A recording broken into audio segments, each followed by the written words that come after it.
welcome to the Tom Sawyer Show here on the Warrior Sports Network. I'm Grant Wall, joined as always by Winona State head football coach Tom Sawyer. And Coach, a great game, a great atmosphere last Saturday, homecoming against Minnesota State. Everything lined up perfectly for that game except the final score. The Warriors fall to Minnesota State Mankato, the number 9 team in the country, 30-20. But an atmosphere that was fantastic and some really good individual performances by your Warriors as well. Yeah, everything was great. Everything we've always dreamed about. Being here at Winona State homecoming is awesome. Everything from the banquets and the inductions into the different halls of fame, the parade, everything was right, except, like you said, the score at the end of the game. And very disappointed about that because we did have many opportunities. And it comes down to little things against great teams, and they made some big plays, and we just didn't. And so, you got to take care of the football. Can't turn it over to things we talked about last week, and we just did that at the wrong time in the ball game. So, but we're still in control of the rest of our season. Being 6-2 right now isn't totally out of the picture by any means, but we have to run the table now. So, going back to the game, it was a great college football game. I'm really so excited about the students that were there. They came out in droves, and it was packed in there. And that's what we always hoped. I know the people had a great time. Maybe not our guys right now, but the people that were at the game enjoyed it. You mentioned that sometimes it comes down to those little things. 2 different plays. One of your guys had one man to beat. Chris Norgard on an interception return gets tripped up by the final guy between him and the end zone. Chichi Ojika on a kickoff gets tripped up by that one last guy. If those 2 make one person miss, get into the end zone, that's a whole different ball game. Yeah, and those are big momentum plays as well, and we didn't score on either one of those drives, and that's even worse. And the one that Chichi had, the kickoff return, 86-yarder down to about the 8-yard line. We threw an interception on the 1-yard line in that particular series, and that was a chance for us to tie the ball game. So it was just one of those things that it was really good, and then something bad would happen. So we got to do a better job as a staff and as players in those big times where we've got to get the ball in the end zone, and we got to stay away from mistakes, and part of that came on the special teams as well. Minnesota State came into the game with one of the highest-ranked rushing attacks in the conference, and your defense really limited them, led by Morgan Weaver, who we're going to talk to here in just a little bit. Morgan had a couple sacks, 7 tackles. He really was able to help stop that zone read. Mankato didn't have a lot of success running the ball like they've had in games past. No, they didn't. I thought we did a great job against that. And, you add the quarterback to the mix. It's another element that we got to deal with. And Morgan was awesome. He was our MVP of the week on the defense, and he's really matured as a football player. He played fast. He played inspired, and that's what we want all of our guys to do. But he had a particularly great day for him. Probably his best game of the year overall, especially in such a big game. Seniors step up in big games. Chris Norgard did that, intercepting a pass on Mankato's first possession of the game. And he really had another good game in the defensive secondary. Yeah, it's like him and Darby Lundy both had great coverage 95% of the time. They caught one on him in the back of the end zone against Chris, which just isn't like him. And then also Darby Lundy was draped over a kid in the end zone, and the quarterback put it on him. And it was a great play on their part. So for 95% of the time, they did it right. And Chris Norgard's fun to watch when he's playing confident and fast. And he's a lot healthier now than he was a couple weeks ago, just after knee surgery. So we expect him to finish strong and be our leader on that defensive secondary. Offensively didn't run the ball like you maybe have in other games this year, but John Taglin had a great game throwing the football, really was able to move the ball when he needed to through the air. Yeah, he did. He played very well. We're just in an offensive rut right now where, when we have opportunities, got to put points on the board. I mean, we left 21 points on the board again, and that's just something that's killing us right now. So the guys are doing their job. Rayon still ran the ball hard, still rushed for, almost 70 yards against the number 1 defense in the country. And that it started to break open, but John had to throw the ball more. Tyler Spear had a big day for us, and Jay Adams had a couple catches, and Sean also had, they all played well, but you got to play well with the ball in the end zone. And that's the next step. So you can tell I'm a little bitter about it because we had opportunities, and it's a big opportunity for this football team, who's a great football team, not playing great at the right time, and we got to take care of that business this week. We've talked about Rayon Simmons so much this year and all the records he's set. Did something new again on Saturday. Completed his first pass of his college career, 26-yard play that helped you move the ball and eventually led to some points for you. Well, he's 1-for-1, and so is Tyler Spear. So we're flipping to see who's going to start the game at quarterback for us this week, because that high percentage, they should throw it more often. That's exactly right. Actually, those trick plays are important. Gets the defense off you a little bit. He underthrew a little bit. I mean, those need to be scoring things too. So it's one of those little things that a trip here, just a little bit of a mistake here, that ball and underthrown just a little bit. Although a great pass. He gets it to Tyler Spear. Tyler's gone, but he had to stop and wait for it. So those are the things that championship teams do, and we're just not doing that as much as we need to right now. We'll get off of last Saturday and start looking forward. 6-2, you mentioned. 3 games left in the regular season. A team that still really controls its destiny. What's your message to your football team right now? Well, the message is pretty clear. We have 12 days left. We have 3 days of practice each week, and we have 3 football games. That's 12 days that we got to give it everything we have. Come out angry this week, and Southwest coming to town. They're a good football team, especially offensively. Got to get after these guys.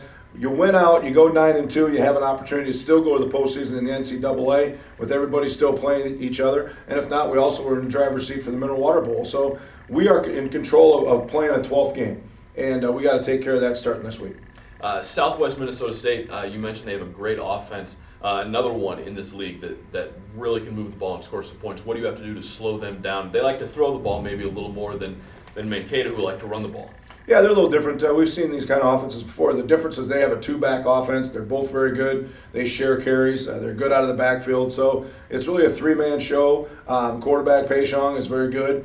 He can throw it around with as good as anybody in the league. So our work is cut out for us, and they eat up a lot of clock doing it. So we've got to take control of the ball game offensively in our special teams and keep that similar to going back to the Upper Iowa week, where we have got to do a better job controlling 3 guys that are all good weapons.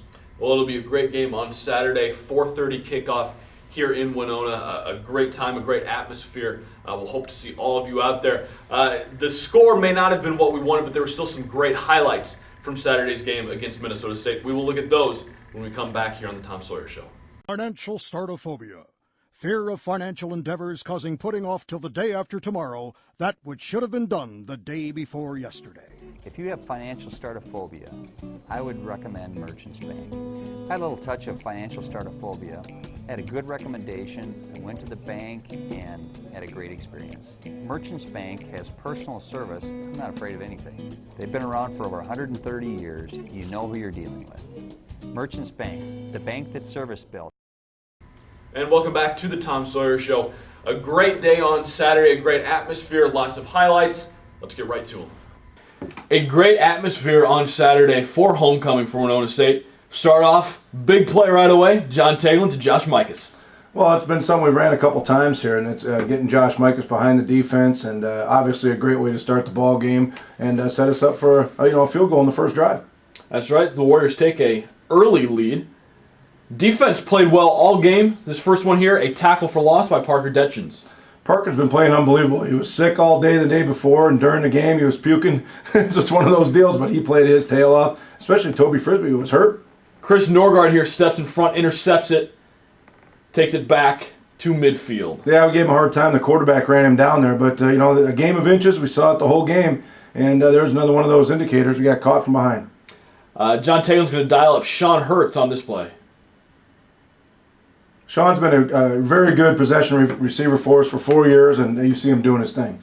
We'll talk to Morgan Weaver in a second, but here he is making a sack, 1-2 on the day for him. Yeah, he played great. He's playing fast. He's healthy right now. He's just awesome. I'm glad he's only a sophomore. Tyler Spear, catch and run here. Yeah, Tyler's been a big play kid. There he is on the end, and making a kid miss and down the sidelines for another 12 or 13 yards. Big day for the Warriors. This one here first, a tackle on a running play. Yeah, again, we always talk about how many people we have in the picture when it's over, and the defense did a great job there, again led by Morgan Weaver. And then Lewis Johnson on the stop. Lewis playing great. He's a senior captain, making a big play there inside the 10-yard, held him to a field goal. Dial up some trickeration here. It's Rayon Simmons throwing the football. Yeah, we did a nice job. He underthrew him just a little bit. We might have scored on the play, but nonetheless got it to Tyler Spear for a big catch down the sideline. The interior of the defense playing well here. Now a couple offensive plays for the Warriors. This first one, a nice pass to Alex Jensen. Yeah, Alex did a nice job coming across the middle. John booted out and find him, again, moving the chains for the Warriors. And again, throwing the football down the sideline to Sean Hurts. Yeah, back shoulder fade. You hear about a lot in the NFL, and it's something that we could have even done a couple more times, but Jake Vercher coming in, kicking his second field goal. Good special teams play all day for the Warriors, and a great special teams play right here, Chichi Ojika on the kick return. Yeah, I think it was 86 yards, and down the sideline you'll see the kind of speed that he has here. And just one of those days, great block there by Colin Corcoran. But down the sideline, one guy dove at him and tripped him, and the second guy got a little bit more of him and put the ball down on the 8-yard line. A great return for Chichi on that play, and we talked about how well Morgan Weaver played 3 straight stops for him right here. Yeah, he was on a roll in the second half, and like we said, a young kid that's very athletic, not a real big kid, but takes over with his athletic ability. Here he is getting into the backfield, and then this third play, making a sack. Yeah, again, coming off the edge, reading the tight end, and hauling down the quarterback from behind as he tried to scramble away, and actually ended up with an intentional grounding on the play. Rayon Simmons got into the act, especially in the second half. There's a great run for him, and then the Warriors come right back. A nice pass to Dylan Olferts. Yeah, Dylan had a nice catch here down the middle of the field. Again, kind of a game of inches inside the 20-yard line to set up another score for the Warriors. And then Rayon Simmons finding the end zone. This tied him for the school record for most touchdowns in a career. Yeah, great run. Got a nice block out there on the perimeter by our guys, and found a way to get in the end zone. One more time, Morgan Weaver with a tackle for loss. That was kind of Morgan's day, and we talk about it all the time with young kids playing big in big games, and he showed up for this one. John Taglin here is going to find Sean Hurts. Yeah, a little curl route right there, cleared out by Tyler, and Sean, again, late in the game, had to move the sticks in a hurry, and got the ball to Sean. A touchdown pass to Jim Montgomery on this play. A great catch and run. Yeah, it's kind of fun for him. I think it's one of his. I think he's got a couple touchdowns, but the first one I think this year, so it's fun for him, especially in front of that student section we have down there. It was awesome. These next few plays will be the Warrior defense. First of all, on a quarterback run, getting in the backfield and letting him go nowhere. Yeah, again, there's Morgan Weaver again, and also Tyler Kubler from Eden Prairie. A break up now by Ryan Williams. Yeah, Ryan did a nice job. I thought he had both hands on it. He almost intercepted that one too, but he did a great job. Ryan Gertz now from his linebacker position. Yeah, Ryan's been hurt, didn't practice all week, so he's kind of under the weather a little bit physically, but made some big plays late in the game we had to. 3 sacks in the game for the Warriors. This one, Alex Coulter. Alex, again, coming from the front side, making a tackle. That's a couple weeks in a row where he's had a couple sacks. So really excited about our senior captain. And one more time for these highlights, Morgan Weaver. We should just call these the Morgan Weaver highlights. He was everywhere. It was really fun. Ryan Williams is going to get in the backfield and make a stop here. Yeah, again, trying to find ways to get him to the football, and we need to blitz him more, find him in cover, and here he is making a play. Just really fun to watch him. And one more time getting into the backfield, stopping the quarterback on that design run. The last play, a nice long pass to Jay Adams. And again, John had plenty of time, stepped up, found Jay on the crosser, and again, getting us into scoring position. We're 7 points down, trying to find a way to win. That was a fun look back at some of the best plays from Saturday's game. When we come back, Warrior linebacker Morgan Weaver will join me here on the Tom Sawyer Show.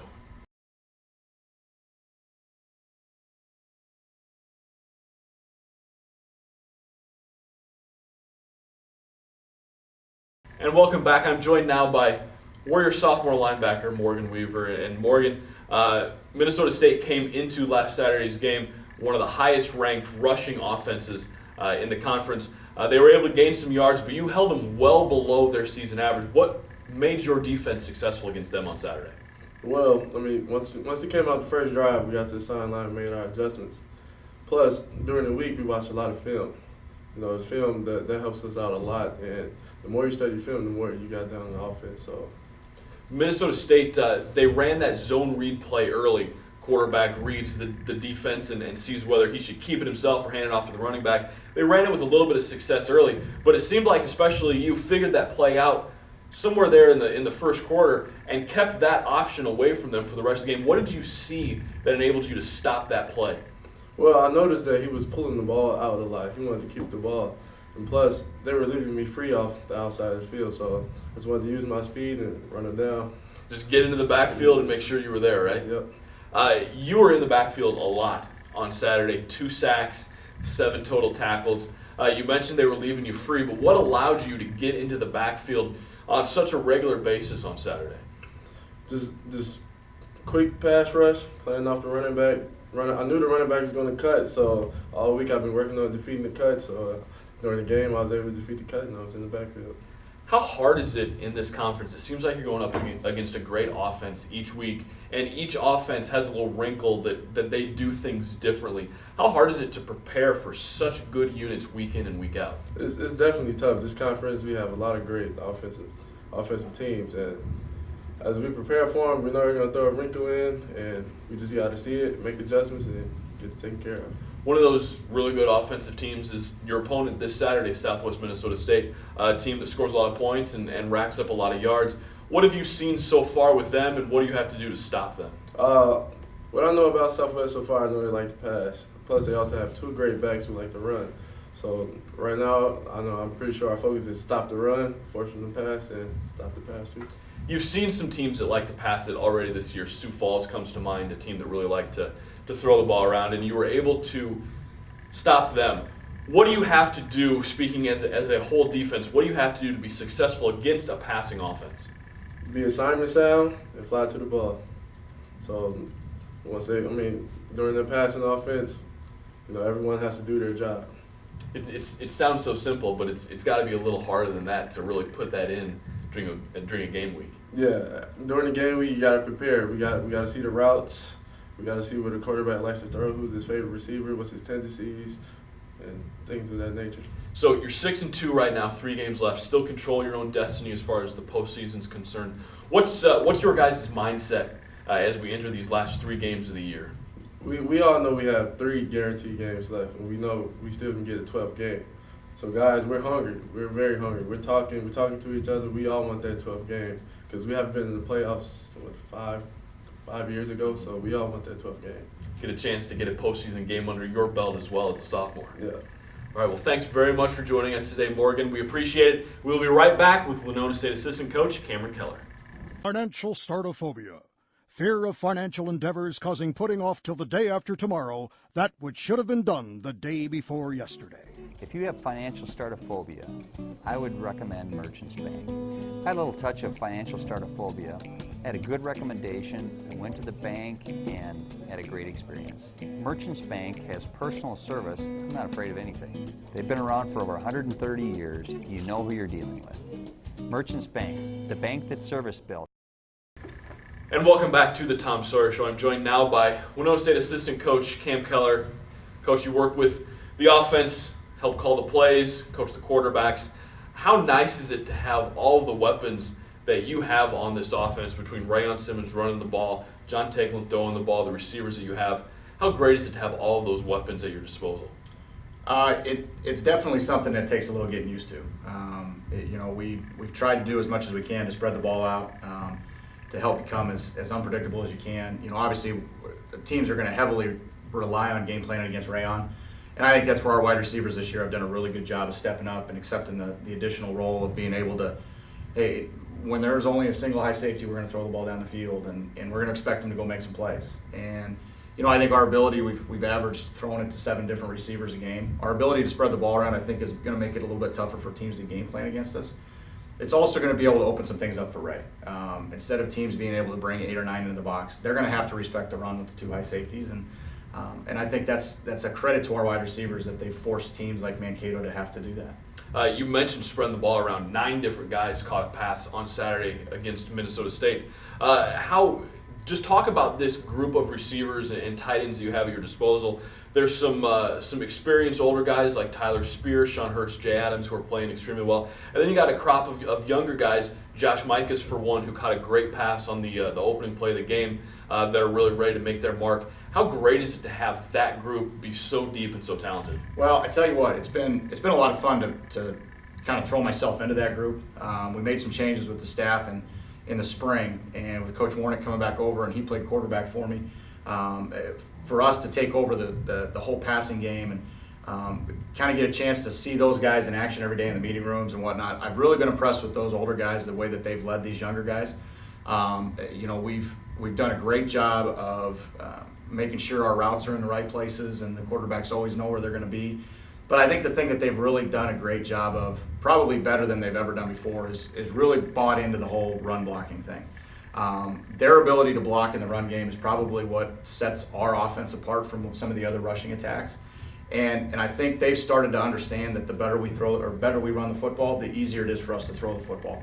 And they really have done a nice job of buying into that. And then when they get their opportunities to go make plays, I'm really pleased with the output so far from that group. It has to be a unique challenge, though, with all of those weapons, to make sure that everybody's getting touches of the football. That has to be a little harder than you might think. I tell you what, sometimes you talk about you need to manage egos and those types of things. That room has been terrific about, nobody really complaining about not getting enough touches. And to be honest, when I call plays, I don't really single out who I want to get the football to. All of our routes are coverage dictated, and it doesn't really matter to us which guy's running what route. It just so happens that wherever the coverage takes us, that's where the quarterback throws the football. And I think John's done a nice job of relying on the fact that we're in sync with those guys, and he trusts them, and he'll throw the ball to anybody. He doesn't really care who's out there. John Tegland is having a really, really strong season, throwing the football, managing the offense, getting plays made when he needs to get them made. What are John's strengths, and what makes him such a good quarterback? Well, obviously everybody sees his arm strength and his size, and I think his size has helped him stay healthy this year. He put on a few pounds this offseason, which I think has helped him with his confidence staying in the pocket. He's had a couple games where he's taken some shots, and he's bounced right back up and hasn't really said a word about it. There was a game a couple weeks ago that I didn't realize he got hit that much during the game, and he never said a word to anybody during the game. He just kept going out and throwing, and I think that's definitely a trait of his that is his leadership, that he really does have confidence in everybody around him, but he also has confidence in himself, and those guys in the huddle see it, and they respond to him. They really do, and I think it's shown, and obviously not the way that we wanted to in the red zone the last couple of weeks, but it's definitely shown, I think, overall, just in the strides our passing game has taken this year. You listen to people talk about quarterbacks making all the throws, and John's the guy who can make all the throws. We saw him go deep down the field to Josh Mikas on the first play of the game, like we talked about, but he's also one who can dump the ball into the flat, runs the screen game very well for you guys. He's somebody who can put the ball where it needs to be, whenever it needs to be there. Mm-hmm. And I think, for him, just the ability to be able to do that and make every throw on the field and have confidence in that really changes the way you play that position. You don't have to worry about your footwork. You don't have to worry about a little bit of extra hitch just so that you can get that thing going a little bit farther. He's able to stand there, stand tall. He has good rhythm, and with him, when he's off, it's easy to see, and we can get it fixed. And he's definitely a kid that because he can make all the throws, I think sometimes it may get him into a little bit of trouble. Trusts his arm a little bit too much. A couple times in the red zone over the last few weeks, and we've had this discussion with him that he feels like he can put the ball on a dime, and usually he can, but if it's a little underthrown down there in a smaller box, balls get intercepted, and I'd like to see him throw a couple of those into the stands, and we live to fight another down and possibly just take the field goal. So with the good that comes with all that, there also is some bad, and I've had to learn to kind of temper that all together and try to minimize those mistakes as much as possible. But definitely very happy with where he's at. And any conversation about the Warrior offense needs to include Rayon Simmons. This is your second year now coaching him. What's it been like to work with a guy who has set literally every single record in the Winona State rushing record books? Well, I tell you what, the thing that's amazed me since I've been here is the fact that he's never missed a game. You hear these days in the NFL, the longevity of running backs, 4 to 5 years, their body just gets beat up. And this kid's played in 45 straight games since he's been here. And that, to me, I think it speaks volumes about his work ethic. Both in season and out of season, he takes care of his body and he makes good decisions off the field. But I think it can be attributed to the fact that our offensive line does a great job in our run schemes. And he's able to get out into the second level. And so a lot of the tackles that he is coming into or safeties coming in and diving at his feet, and he's not getting whacked around inside the box as much as some other running backs would. But I think the thing that sets Rayon apart, and Coach Blazek and I talk about this all the time, Rayon is probably one of the smartest running backs I've ever been around in coaching when it comes to our pass protections. We had on the touchdown pass on Saturday to Jim Montgomery, They brought a blitz from the backside, and Rayon was front side and went all the way back and picked it up. It allowed John to step up in the pocket, hit Jimmy over the middle for what ended up being a 20 or 25-yard touchdown. I can't remember. Had Rayon not picked that guy up, they got an outside linebacker coming free off the edge. And I don't know that we have anybody else that could have done that. And we asked him how he did it. He said he just saw it. But you know what? He's seeing things right now. He's seeing a lot of good pictures, and he's getting it right. And that to me is the most impressive thing of everything. Everybody wants to run the football, but it's kind of like our wideouts. Our wideouts do their job in the run game. Rayon does his job in the pass game. And that's been the most impressive thing for me. Well, that Warrior offense will be on full display on Saturday, 4:30 kickoff against Southwest Minnesota State. It's shaping up to be a great day, another great atmosphere like we had last Saturday for the homecoming game. We hope to see every one of you out there, 4:30 against Southwest Minnesota State. Thanks very much for joining us. We'll see you next week on the Tom Sawyer Show.